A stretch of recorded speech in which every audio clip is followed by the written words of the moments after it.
Right now, AI is a great tool. It helps you write emails, generate images, answer questions. It's very impressive and sometimes unnerving. But it's under control. What if I told you that in just under 2 years, according to the people building this technology, that control might not be ours anymore? The heads of OpenAI, Anthropic, and Google DeepMind, the 3 companies leading AI development, very recently have all said essentially the same thing, that we're approaching a threshold, a potential point of no return where AI capabilities could exceed our ability to oversee them. But what happens after that threshold? Well, beyond that, they're less certain.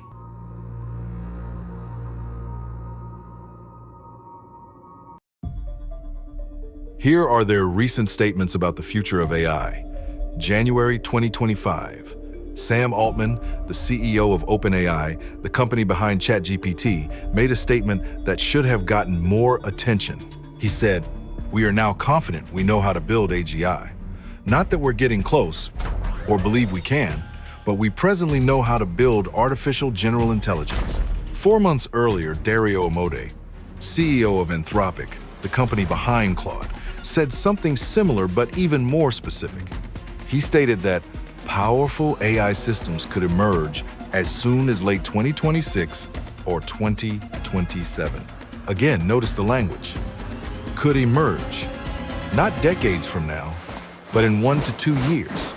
Now, you might think, well, tech CEOs always overpromise. That's what they do. And you'd be right to be skeptical. But here's why I'm approaching this with less cynicism.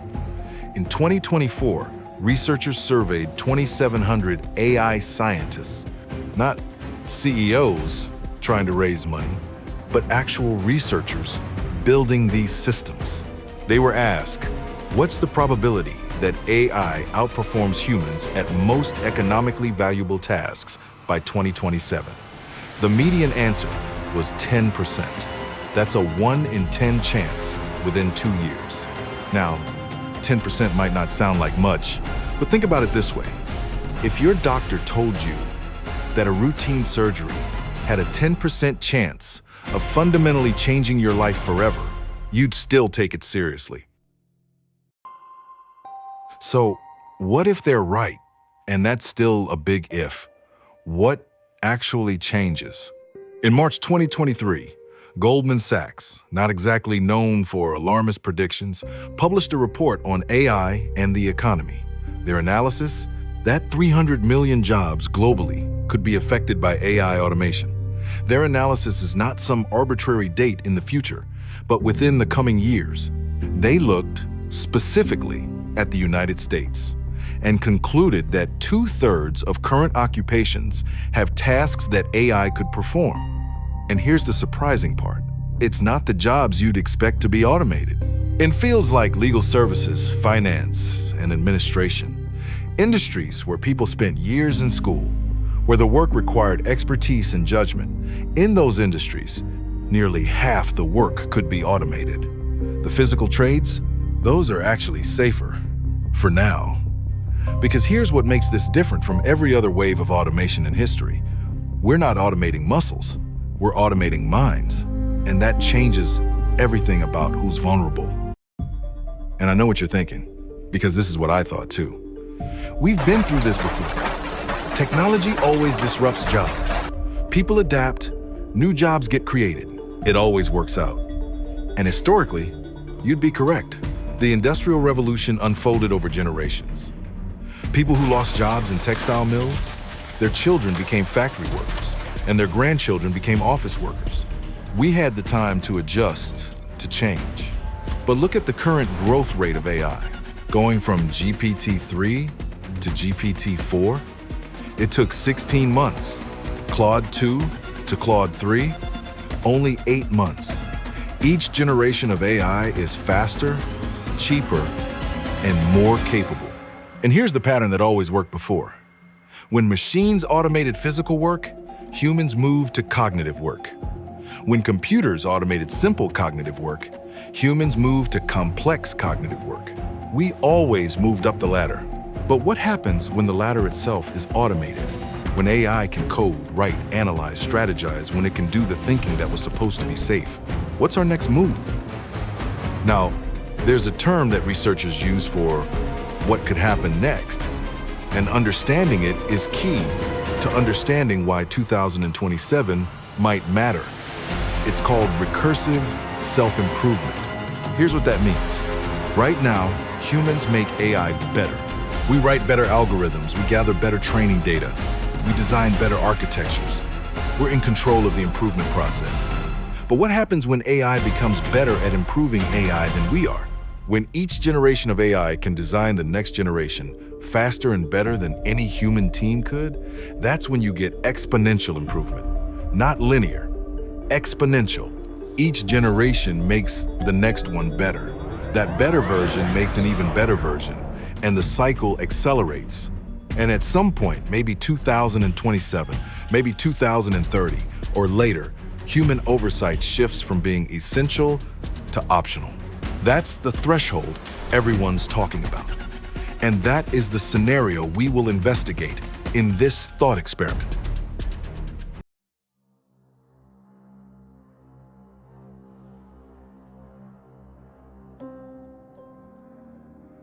So, here's why that timeline of 2026 or 2027 might not be optimistic, because there's something pushing these companies to move faster than they otherwise would.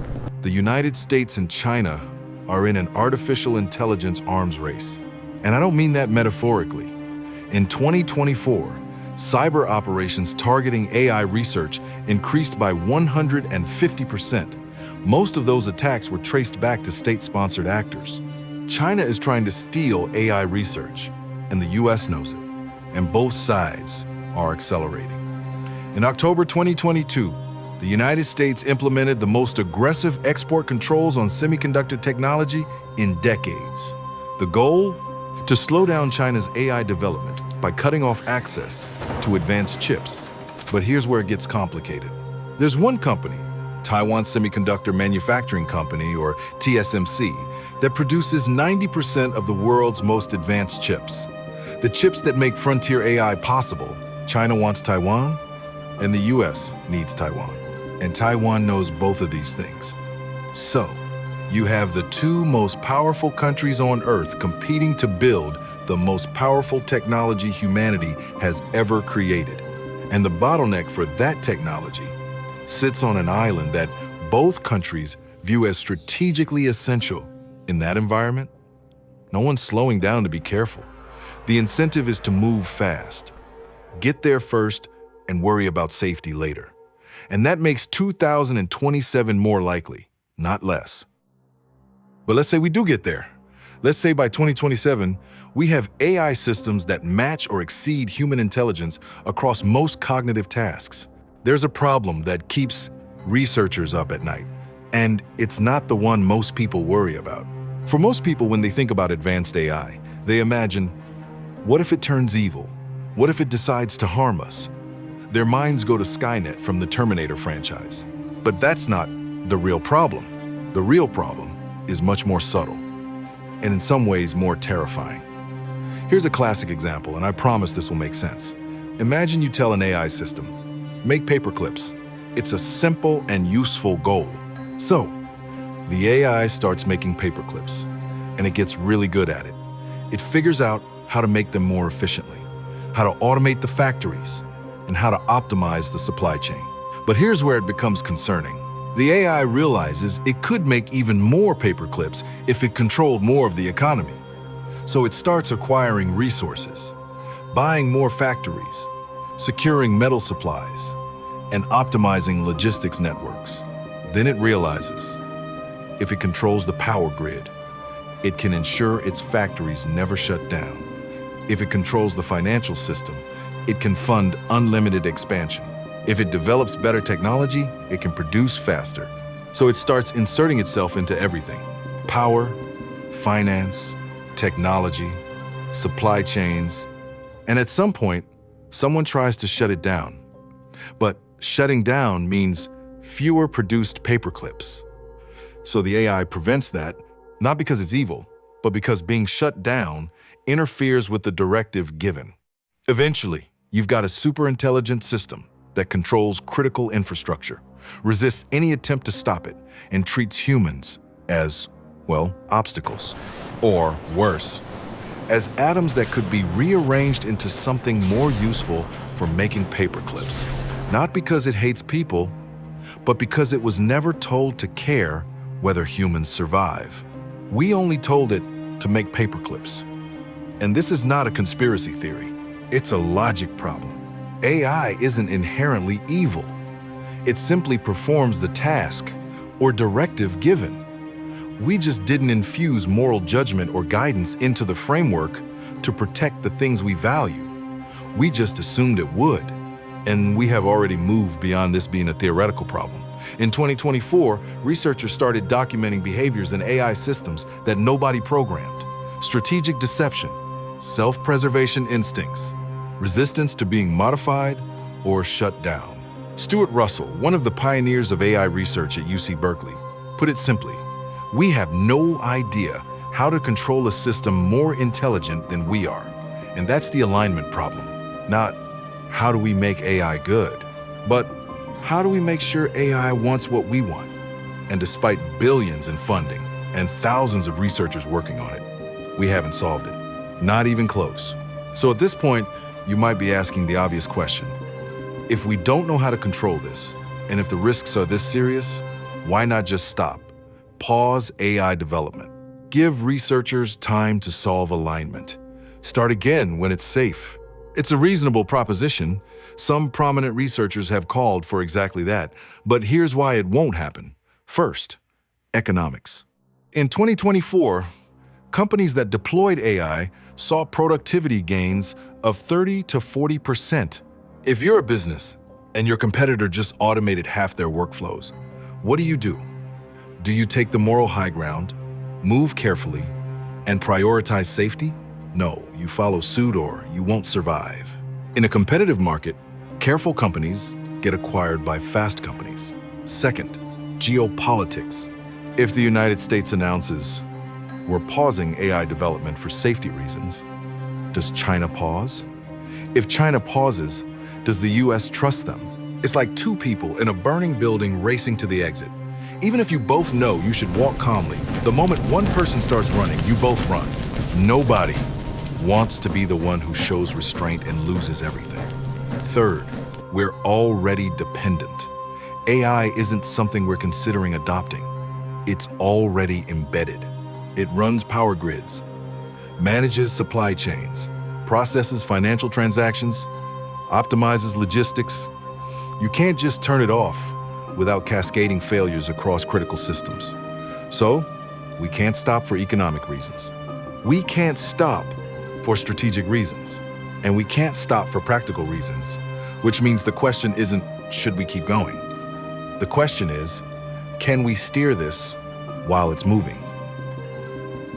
So let's go back to those 300 million jobs, because jobs affected by automation is abstract and needs real-world application.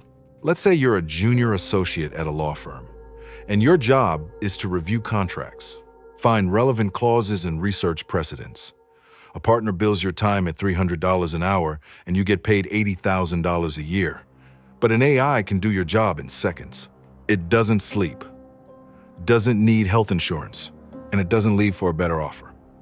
Or you're an entry-level financial analyst and you build models, you analyze data, you write reports, your employer pays you $70,000 a year. Or they can pay $50 a month for an AI subscription that does the same work faster and with fewer errors. Now here's where it gets interesting. In 2025, companies started publicly citing AI as a reason for workforce reductions. IBM announced plans to replace around 8,000 positions in its HR department with AI and automation. Salesforce cut 4,000 customer support roles. CEO Mark Benioff said AI could handle the majority of support work. Klarna, the Swedish fintech company, deployed an AI assistant they claim could do the work of 853 full-time agents. Duolingo phased out 10% of its contractors, stating AI could handle the translation work.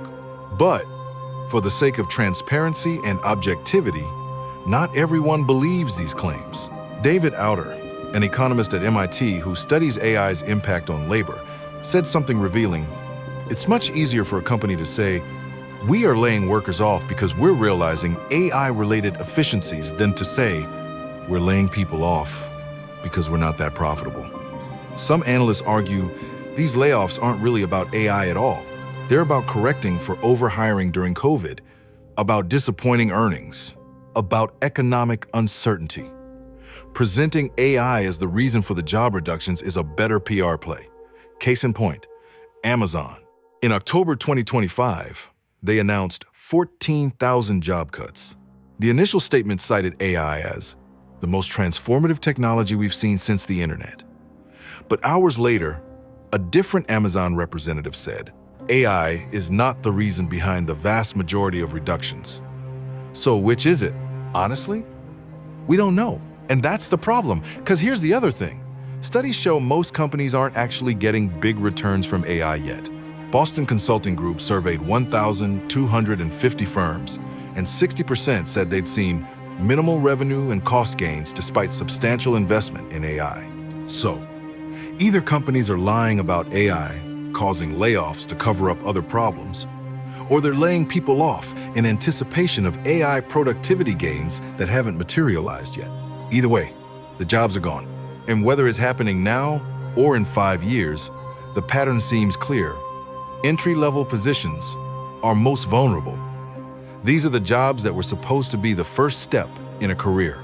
The jobs that follow, coordination roles, and then middle management.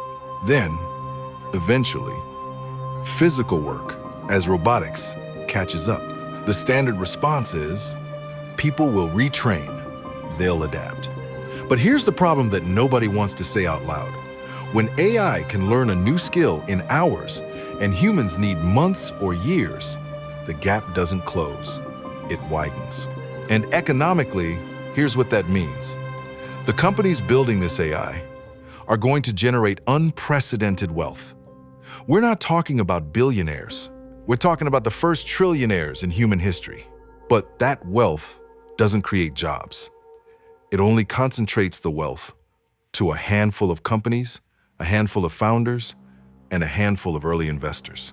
This is why you're starting to see serious economists, people who previously dismissed the idea, talking about universal basic income, not as a progressive social program, but as an economic necessity. If AI does most economically valuable work, and that work generates enormous wealth, but that wealth is not distributed through wages, how do people survive? Some economists say, don't worry, new jobs will be created. They always are. Other economists say, this time is different, because the jobs AI creates, AI will do those too. And honestly, nobody knows who's right.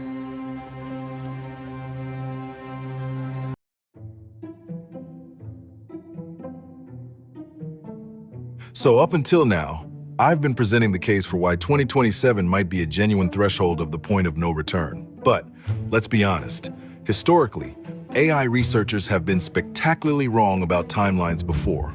Not occasionally wrong, consistently and embarrassingly wrong. In 1956, at the Dartmouth Conference, artificial intelligence was named as a new field. The proposal for that conference, written by John McCarthy, Marvin Minsky, and other pioneers, suggested they could make significant progress on machine intelligence in one summer. In 1965, Herbert Simon, who would later win a Nobel Prize, predicted machines would be capable of doing any work a human can do within 20 years. Marvin Minsky, a founding father of AI, said in 1970 that the problem would be substantially solved within a generation. Both were brilliant scientists, but both were completely wrong. In the 1980s, expert systems were going to revolutionize everything. Billions were invested, nothing happened, and the AI winter followed. In 2015, Elon Musk said full self-driving cars would be here by 2017. Then 2018, then 2019. It's 2026, and they're still not here. So when Sam Altman says 2027, or when Dario Amodei says 2026 to 2027, why should we believe them? And it's not just historical skepticism. There are serious researchers today who think the current approach is fundamentally flawed. Jan LeCun, who won the Turing Award for his work on deep learning, the foundation of modern AI, thinks large language models are a dead end. He says they're just sophisticated autocomplete. They can't reason, they can't understand, they're just pattern matching at scale. Rodney Brooks, who's been in robotics for 4 decades, thinks we're decades away from AGI. His argument: everyone underestimates how hard the physical world is. Software AI seems impressive because it operates in a controlled digital environment. But embodied intelligence? That's exponentially harder. And here's the one that really matters. In 2024, the Association for the Advancement of Artificial Intelligence surveyed AI researchers. 76% said they don't think scaling up current approaches will get us to AGI. Not might not, won't. 3/4 of AI researchers think we need a fundamentally different approach. So maybe AGI arrives in the 2040s, maybe the 2050s, maybe it never arrives through current methods. Maybe we need a paradigm shift we haven't discovered yet. Maybe all those predictions about 2027 are just the latest in a long line of overpromising. But what if they're not? The difference between now and all those previous predictions is that we can actually see the progress. ChatGPT didn't exist 4 years ago. Claude didn't exist 3 years ago. The capabilities gap between GPT-3 and GPT-4 is vast. And the gap between Claude 2 and Claude 3 equally so. So maybe the skeptics are right. Maybe 2027 is too soon. Maybe the current approach hits a wall, but maybe it doesn't. And that uncertainty is the world we're living in. So where does that genuine uncertainty leave us? AGI might arrive in 2027, or 2035, or 2050, or never in our lifetimes. The experts building this technology don't agree. The experts studying it don't agree either. And you know what? That's actually okay. Not knowing is honest. Pretending to know would be the problem. But here's what pretty much everyone does agree on. AI capabilities are improving rapidly.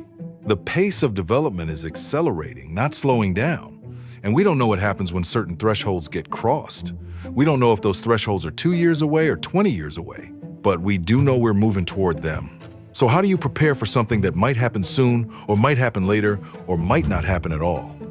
The answer is the same as any other situation with high uncertainty and high stakes. You hedge. You prepare for multiple scenarios. You stay flexible.